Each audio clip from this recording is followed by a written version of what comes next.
వెక్కిరింతలు లెక్క చేయకు,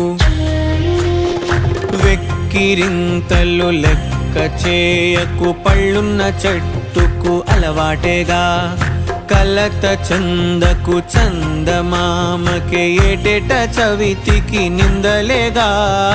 ఓటమన్నది గురువు కదరా, ఓర్పుతో నువ్వు గెలవవా.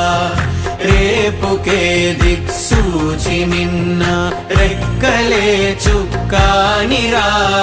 నీరు నేల